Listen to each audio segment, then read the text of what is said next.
El consorcio cala la primera almadraba en 1930 y termina con la última almadraba en 1971. Tengo aquí el histórico de las capturas de la almadraba Punta de la Isla, todos los años del consorcio, incluso de los años de Curbera. Pero me he quedado con dos datos: la punta de captura más alta y la punta de captura más baja. 1943, 28.860 atunes. 1971, 1.056 atunes. Estamos hablando de 27.000 atunes menos. Ahora te pone a hablar con la gente de aquella época y empieza a preguntarle y dice: mira, vamos a ver, todo el mundo estaba con la mosca detrás de la oreja desde el año 67, porque lo que era tradicional aquí es que cuando llegaba la época de la almadraba, quien tenía la autoridad para hacer que se levantara el copo era el capitán de la almadraba, siempre en los momentos de transición entre las mareas. Marea llena, marea vacía, marea vacía, marea llena.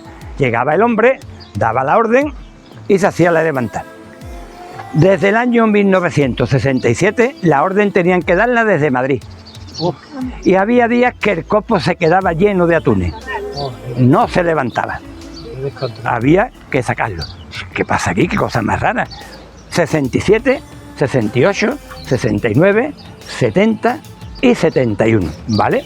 Terminó el ejercicio del 71, la gente, los temporeros se fueron, los estables se quedaron aquí, esperando ya a la campaña del año siguiente.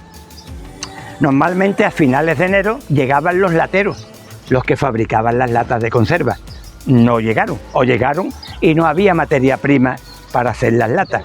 Luego venían los del calamento, febrero, marzo, abril, más o menos el calamento. La almadraba de aquí tenía 8 kilómetros de redes, cientos y cientos de anclas para estabilizar las redes.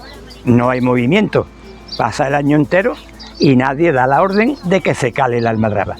Año 72, 73, idem.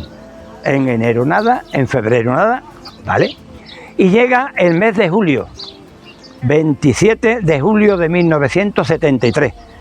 El consorcio se declara en liquidación, con una deuda de 205 millones de pesetas, en Banesto Chiclana. De manera que automáticamente debería haber cundido el pánico en el poblado, porque veían que su medio de vida se hundía y además su hábitat, es decir, donde se habían criado y donde habían vivido hasta ese momento, más o menos en buenas condiciones en el plano general. Y ahora, a partir de ahí empieza la historia negra, una historia que es muy siniestra, es que si liquida el consorcio el 27 de julio del 73, el 3 de agosto se crea en Madrid una sociedad que se llama Santipetri Sociedad Anónima, por un grupo de franquistas entre los que está el alcalde de Madrid, Juan de Arespacochaga. Y entonces le hace una oferta al Consorcio Nacional de Almadravero para comprarle esto. Y aceptan la oferta. La oferta es 25 millones de pesetas por todo el espacio y 60 millones de pesetas por toda la infraestructura. Total, 85 millones de pesetas. El consorcio acepta, pero por en medio se cruza una oferta de un grupo de empresarios chiclaneros que le ofrece al consorcio 40 millones de pesetas solo por el terreno. No quiere ni edificio ni maquinaria. ¿Qué quiere decir eso? Que no tiene el más mínimo pensamiento de continuar aquí con la tarea de la almadraba. Quiere usar esto para otros fines. Pero como parece que hay un trato de favor, Carranza, Romeu, la CREN de la CREN, pues lo que parece es que se vende porque hay información privilegiada. Compra Santipetri Sociedad Anónima, y lo primero que hace Santipetri es, el otro día estuvieron aquí las dos hermanas de Montero y le pregunté, ¿llamaron a Montero para preguntar cuánto costaba el metro de malla metálica? Porque rodearon todo el poblado con malla metálica y pusieron un cartel en la entrada: zona privada, prohibido el paso. Y el paso de servidumbre, antes de que hicieran ese paseo, que era de arena en marea baja, con anclas puestas para que nadie pudiera entrar en el poblado. con lo cual se le estaba dando un uso privado a un espacio que desde siempre había tenido un uso público, es verdad, una concesión administrativa para una empresa que explotaba la almadraba, pero como uso público y parte de la localidad de Chiclana de la Frontera. Y ahora hay que romper una lanza a favor de todos los que tenían barcos, los que más tarde hicieron el Club Náutico Santipetri, que tenían los barcos ahí en el caño del Alcornocal.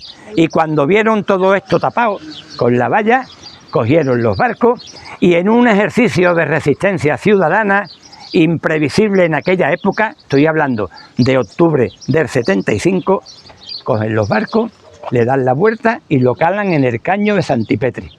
Y van a entrevistarse con la empresa Madrid, van a hablar con Capitanía Marítima, van a hablar con Demarcación de Costa, con el gobernador, que hablan con todo el mundo. Y le dicen que aquí nadie tiene exclusividad para el uso de este espacio, que aun siendo propiedad privada, tiene que tener lo que se llama el derecho de manial, el derecho de uso de paso y disfrute para la ciudadanía. Y lo consiguen. A ellos le dan de entrada unos vales para que puedan entrar libremente en el poblado a coger los barcos, atracarlos y salir de pesca. Y entonces en ese momento es la única fuerza ciudadana que se enfrenta a esta empresa de Madrid, Santipetri Sociedad Anónima. Fijaros hasta dónde llega el colmo de los colmos, que la empresa de Madrid les prohíbe taxativamente que el club náutico lleve el nombre de Santipetri. Y le dicen que tú que eres tonto, tú que eres de Madrid, me vas a decir a mí cómo tengo yo que llamar, que me he criado aquí. Y le vamos a poner Santipetri. Y no pueden tener más de 200 socios. Y llegan a 650. Y a partir de ahí se crea un germen de resistencia para la exclusividad, contra la exclusividad del poblado, donde se aglutinan ya distintas administraciones. Diputación, Ayuntamiento, más tarde la Junta de Andalucía, y se va creando un germen de resistencia que lo que persigue es recuperar el poblado para la ciudad de Chiclana. Pero ahora aparece un elemento todavía más siniestro, porque todo apunta, y ahora el cañonazo viene a cuento, parece que estaba cronometrado, todo apunta a que esta empresa de Madrid hace presión como diciendo, si no es para mí, no es para nadie. Aparece el Ministerio de Defensa, que llama a Santipetri y le paga por los derechos del poblado 180 millones de pesetas. En 2 años, en 3 años, han pagado 85, se han gastado nada más, que me dijo de Montero que todavía no habían pagado las vallas, se gastan 85 y cogen 180. Y entonces es la demarcación, el Ministerio de Defensa la que se hace propietario de esto y establece aquí un campo de entrenamiento militar. Pues no van a estar deterioradas las fincas si tiraban bombas de mano, pegaban tiros, y por si fuera poco, el polígono de tiro del Janer, que está en la curva de Torregorda, pone el cañón de manera que cuando dispara las bombas van por encima de Camposoto y de Santipetri, de manera que si alguien de Chiclana venía aquí un día, iba a entrar en el poblado y escuchaba ¡pum, pum! Carajo, estoy yo en mi casa. A ver, todo apuntaba a que lo que se quería era favorecer la exclusividad de esto para que al cabo de los años, pues, a ver, ¿quién tomaba la sartén por el mango? Bueno, pues todo este periodo, que es un periodo negro de, digamos, de predominio de la actividad militar aquí, termina, y estoy ya prolongando mucho en el tiempo, en el 2011, ahora daré los papeles con la fecha para que los veáis, cuando el Ayuntamiento de Chiclana por fin obtiene la autorización de la Demarcación de Costa, de la empresa de Puerto de Andalucía y del Ministerio de Defensa para hacer la reversión de los terrenos de Santipetri para el pueblo de Chiclana. ¿Y con qué escollo se encuentra? Con la empresa de Madrid. Como los herederos de Juan, el de la barquita, dejó el Covidán a sus herederos, esta gente que se murieron, le dejaron la empresa a los herederos. Y nosotros, todos, que somos el Ayuntamiento de Chiclana, le pagamos 5 millones de euros a la empresa de Madrid para que esto revirtiera a la ciudad de Chiclana. ¿Y qué es lo que hay ahora? Lo que hay ahora es lo que voy a enseñar. Un plan de uso para este espacio que, utilizando los fondos europeos, le dará a esto otra fisonomía. En ese plan de uso lo que está totalmente descartado es el uso residencial. No hay residencial aquí, hay hostelería y hay servicio. Lo voy a dar ahora. Lo primero que tendríamos que ver, y sería buena señal, que justo en esta explanada, en septiembre o en octubre, estuvieran las máquinas preparando la chanca de la nueva almadraba Punta de la Isla, que se calaría en febrero del 2027. Esperemos que la cuota de pesca sea la que ellos esperan y veamos la obra aquí, ¿eh?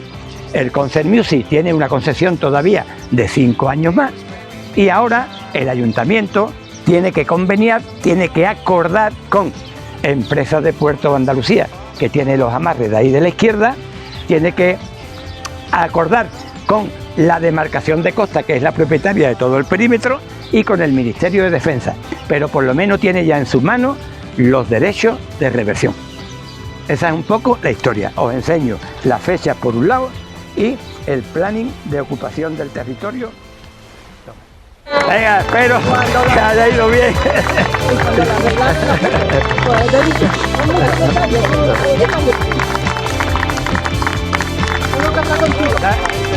Bueno, os espero para la próxima, ¿eh?